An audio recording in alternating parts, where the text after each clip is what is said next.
بسم الله والصلاة والسلام على رسول الله. وش راكم البنات؟ إن شاء الله تكونوا بخير وبصحة جيدة يا رب. وإن شاء الله فيديو اليوم يلقاكم في أتم الصحة والعافية. نشكر كل واحدة دخلت عندي خلات لي كومنتار في الفيديو السابق ولا اشتركت في القناة. نقول لك ربي يحفظك حبيبتي وفي ميزان حسناتك. أما مشاركاتي الوفيات فنقول لكم ربي يخليكم ليا إن شاء الله ويجعلكم إن شاء الله كالنجمة الضوايا. جيتكم اليوم بفيديو جديد، روتين هكا باش ما نطولش عليكم وما توحشونيش بزاف، باسكو كاينين لي كومونتير اللي قالوا لي راكي طولتي باش تحطي ايبا. جيتكم بهذا الروتين اللي متنوع، اللي ان شاء الله فيه وصفه راح تفيدكم وتفيد وليداتكم ان شاء الله. فيه الرغاوي والتزرزيق لمحبات النظافه، والرغاوي والتزرزيق والطاقه الايجابيه ان شاء الله. ان شاء الله يا البنات الفيديوهات اللي راني نحطهم كيما راكم تكتبوا لي تقولوا لي معمرين طاقه ايجابيه، والله غير هذا هو المبتغى نتاع الفيديوهات تاعي. نحب نحفزكم، نحب نعطي لكم طاقه ايجابيه، نحب نقول لكل وحده راها مكتئبه ولا راها هابط لها المورال، ما تحزنيش حبيبتي، تفرجي فيديوهاتنا وان شاء الله يطلع لك المورال. ويعني وهذا النداء لكل وحده رايحه تشوف الفيديو تاعنا اليوم، ونقول لك حبيبتي فضلا وليس امرا، روحي شوفي كامل الروتينات اللي راني حطيتهم هكا باش تطلع شويه القناه وتكون فيها شويه موفمون، ويطلعوا الفيديوهات نتاع الروتينات شويه هكا وتستفادوا. على بالي بلي راهم معمرين طاقه ايجابيه ومعمرين وصفات بزاف اللي يكتبوا لي يقولوا لي شنا قناتك لاول مره وحفزتنا بالبزاف. ان شاء الله انتم ثاني يا البنات تروحوا وتشوفوا الفيديوهات وتتحفزوا وتشتركوا كامل في القناه. لهنا يا البنات كان الزوجة قبلي الحيط هكا باش لصقت الكادر اللي كنت وريته لكم المره اللي فاتت، مكتوب فيه هذا من فضل ربي. حبيت نعلقه في الشمبره تاعي، فضت كامل هذاك الغبار تاع الثقيب، زينت الحاله وجيت لهنا زرزقت كامل الحاله بالصابون وكما شفتوا صانيبو يا البنات انا نستخدم بريلاكس، ننصحكم كامل به باسكو الريحه تاعو تقعد ما نحكي لكم شو. اما بالنسبه للايزيس يا البنات تاع المواعن رغووا به الحاله، انا يعني كي نرغوي به هكا الحاله وكلش ونسيق هذا التسياق العميق كما احنا نقولوا، يخلي لي الدنيا تشعل شعيل والكارلاج تاعي يبرق، يتسمى راه هايل بزاف بزاف الكارلاج. كملت كامل الزرزيق وعاودت بنشف يكون عصرته مليح مليح وعاودت مسحت به كامل الدار. شوفوا يا البنات اني الكولوار تاعي جاي كي شغل الكوزينه، اذا كبيتوا فيها الماء كامل يروح لي للكولوار، تما كي نعود مخرجه من جهه الكوزينه نتعذب. وشكون اللي كيما انايا ان شاء الله اذا ربي يفتح عليا نعاود كامل هذا الكارلاج ندير دالدو صافن وعلى المليح وثانيك نسوي الحاله، باسكو يا البنات نهار اللي نزرزق هكا نتعذب كي نعود نخرج في الماء. ان شاء الله ربي يفتح عليا وعليكم كاملين، ان شاء الله تكونوا تحفزتوا من هذون الرغاوي. كملت يا البنات الشغل تاعي وسيقت الحاله. كما تعرفوا حنا التسياق هو اخر حاجه نديروها بعد ما كنت غسلت المواعينين نقيت الحاله نفضت ولا هنا هاي لكم الكوزينه. نخرج نكمل نسيق كامل الديار ونخرج من جهة الكوزينة هكا باش مع اللي نخرج نزيد نفرش طابيات ونكون كملت كامل الميناج. كملت يا البنات الميناج تاعي وتغدينا. اللهم اديمها نعمه وحفظها من الزوال. كما قلت لكم انا الغداء الاغلبيه ما نديرش غدا يعني حاجه كبيره، باسكو نكون غير انا والزوج. اما لهنا فجيت ندير معاكم هذا البان دومي اللي رايح يكون يا البنات قنبله لكل وحده راح تجرب لاول مره البان دومي. لكل وحده ماهيش موالفه تدخل للمطبخ ولا حبيت تسيي وصفه نقول لك هذه الوصفه لك حبيبتي راح ديريها من اول مره يجيك خير من تاع البرا، ويجيكم يا البنات مفشفاش هشيش خفيف. راح تعتمدوا الوصفه وراني متاكده ان شاء الله يا البنات ولو كان وحده ولا زوج تجرب الوصفه وتكتب لي في لي كومونتير هكا يا البنات باش تعطي تحفيز لبنات واحد اخرين يسيوه. وعلى بالي بلي راح تعتمدوا هذه الوصفه 100%. شوفوا يا البنات درت الكاس تاع حليب هذا تاع ام وليد، وكنت شريت هذو الكيسان سبيسيال للناس اللي ما عندهمش الميزان واللي ما يعرفوش بالتقريب المقادير. درت كاس تاع حليب، درت حبه بيض، درت مغرف تاع خميره، مغرف تاع سكر، حركتهم مليح مليح، ودرت هذا الكولورو اللي راح يعطينا لون اصفر هكا جبد للبريوش. اللي شهيه البنات ننصحكم كامل تشروا هذا الملون، راه غذائي البنات وماشي غالي كامل. كما قلت لكم حركت مليح مليح ومن بعداتيك بديت نزيد في الفارينه. تدي لكم يا البنات يعني قد تديلكم 2 كيسان ونص تاع فارينة. حاولوا يا البنات الفارينة تاعكم اللي تخدموا بها تكون من نوع المليح هكا باش البان دومي تاعكم يجيكم هشيش يا البنات، ويجيكم ما شاء الله قد ما طول قد ما يجيكم بنين. لهنا يا البنات كانت تحذف لي المقطع، كنت زدت شويه تاع لافاني ومغرف تاع ملح هكا باش البان دومي تاعي ما يجينيش مسوس بالطبع. اما هذيك شويه تاع لافانيا البنات وما تكثروش باش تنحي لكم الريحه تاع الحبه تاع البيض اللي كنا درناها في العجينه تاعنا، ويجينا الخبز تاعنا يعني بنين وفيه ريحه شابه. لهنا كيما راكم تشوفوا درت 2 كيسان وربع، ما كملتش ونص، مازال لي ربع تاع كاس مازالني ما كملتوش. وخليت العجينه تاعي هكا تتلاصق باش الباتور تاعي ما يخسرليش وتجيني العجينه تاعي طريه. زدت لها مغرف تاع زبده وبديت نحرك بهذا الباتور. لكل وحده ما عندهاش البيتخا تستعمل هذا الباتور اللي فيه هذو العجانات. والعجينه تاعنا كيما راكم تشوفوا راها طريه، يعني نقدروا نستعملوا الباتور بلا ما يخسر لنا. دخلت كامل هذيك الزبده اللي تكون بدرجه حراره الغرفه مليح مليح في العجينه تاعي حتى ولات لي ليس. ومن بعد تيك نكمل هذيك الفارينه، هذاك الربع كاس نتاع الفارينه، ونتحصلوا على عجينه تكون تتلاصق بصح ماشي بزاف، تكون شويه شاده روحها.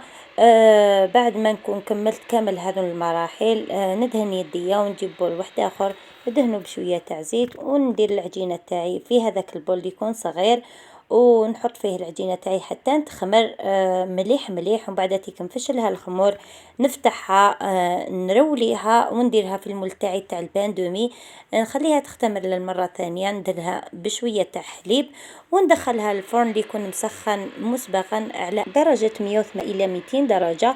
واللي ما عندهاش ما تعرفش كيفاش تريقل الكوشه تاعك، نقول لك حبيبتي ديريها عادي، يعني الحراره تكون عاليه. خلي الكوشه تاعك تسخن 15 دقيقه الى 20 دقيقه، ومن بعد تيك ديري البان دومي ماشي في الرف الوسطاني، فوق الوسطاني، وعسي الخبز تاعك هكا باش يجيك اللون تاعو شباب وما يتحرقلكش وما يجيكش ناشف. راح يديكم مده الاستواء من 25 دقيقه ل 30 دقيقه. بعد ما يخرج ندهنوه بشويه تاع زبده غير من الفوق هكا باش يعطينا اللمعان. خلوه حتى يبرد تماما، ومن بعد تيك بداو تقطعوا فيه وتشوفوا يا البنات احسن بان دومي ممكن ديريه في دارك وتفرحي به وليداتك ان شاء الله وبصحتكم كاملين. شوفوا يا البنات، كانت واحدة سألتني على كيفية تنظيم الوقت بين نفسي وزوجي وداري وكيفاش نخلي داري دايما نقية. قالت لي انايا نرضع، قالت لي عندي وليدي صغير ونرضع، قالت لي اصبحت ربي نوض على البكري مي كي يولي يبكي لي قالت لي باش نرضعه. قالت لي دايما تغف عيني وتجيبني الفطنة على 10:30 11. قالت لي وما في ذاك الوقت ينوض معايا ويبدا غير يبكي لي. قالت لي ومن بعد تيك تولي عندي لا بريسيو بين الخدمه وليدي اللي قاعد يبكي. قالت لي كيفاش ندير. شوفي حبيبتي، انا راح نفيدك بالشيء اللي اكتسبته في سنين ان شاء الله نعطيه لك في 4 دقائق ولا 5 دقائق. وان شاء الله يا البنات كل واحده عندها هذا التساؤل تستفاد معانا. اول حاجه يا البنات البكره، يا الرسول عليه الصلاة والسلام يقول بكرة أمتي في بكورها. ما تقولوش يا البنات أنا يا زدت هكا وملي بديت زواجي وأنا نوض بكري وكلش. أنا ثانيك يا البنات كنت ما نوضش بكري، مي مع الوقت تعلمت أني نوض بكري، وكنت ثانيك يا البنات بوليدي الأول ولا بنتي دوزيام في زوج الرضع رضعة طبيعية. كما تعرفوا الرضاعة الطبيعية شوية صعيبة على الطفل كيعود يرضع من البيبرون. تسمى يا البنات حاولوا القدر المستطاع كي تعودوا ترضعوا في ولادكم ما تغفوش، يعني القعدة تاعكم بدل ما تكونوا راقدين معاهم ديروهم في حجركم رضعوهم، وكي تعودوا راح تحطوهم حطوهم غير بشوية. طفوا عليهم الضوء هكا باش يحسوا باللي راهم مازالهم في الليل، وخدموا شغلكم غير بشوية. انا يا البنات كنت نفوت قبل هكا في ولادي ونروح نخدم شغل تاعي.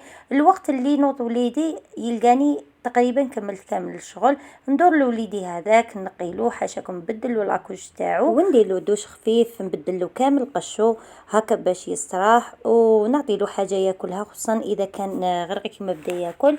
نديرلو كاش حاجه هكذا بتي سويس ولا فرماج ريجيم ولا قاطو بالحليب ولا اي حاجه، المهم يكون معوداتو ياكلها.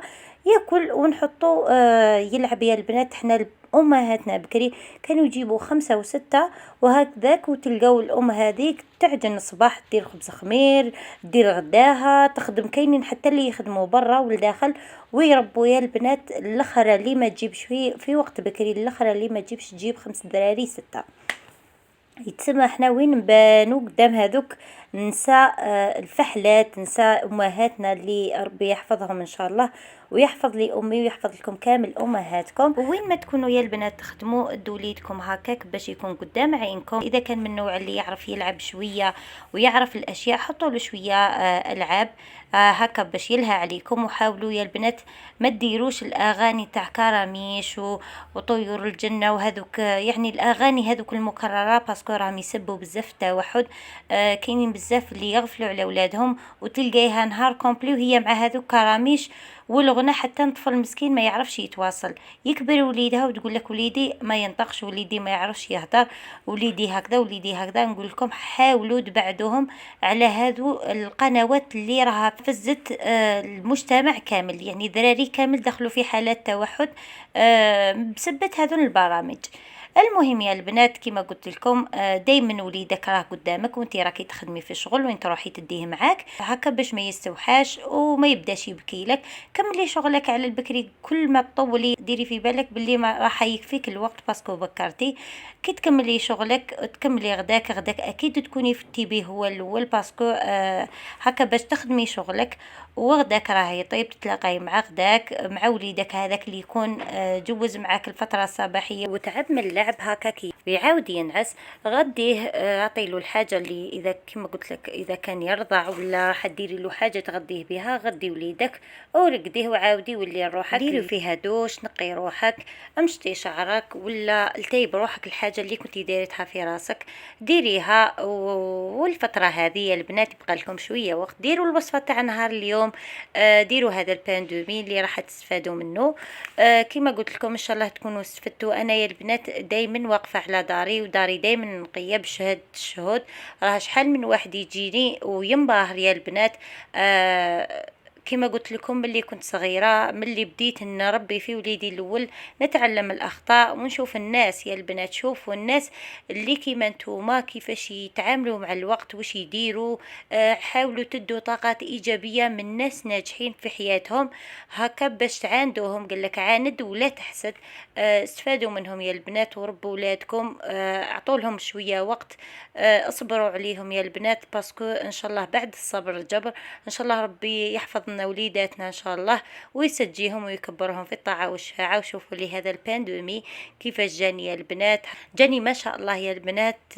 اكيد اللي حابه ديروا في البانينوز ولا تحبه تقريه في داخل الكوشه، نقول لك حبيبتي حتى من بعد ما يبات يجيكم ما شاء الله، بالعكس راح يجيكم خير وخير كل ما يزيد يبات. بركي حاولوا تحتفظوا به في ساشي وديروا في داخل الكوشه ولا في الكونجيلاتور الا حبيتوا تخدموا كميه كبيره هكا باش يشد لكم كامل الاسبوع انتم والعائله تاعكم. لهنا كنت وصلت لنهايه الفيديو، خليتكم في امان الله وحفظه والسلام.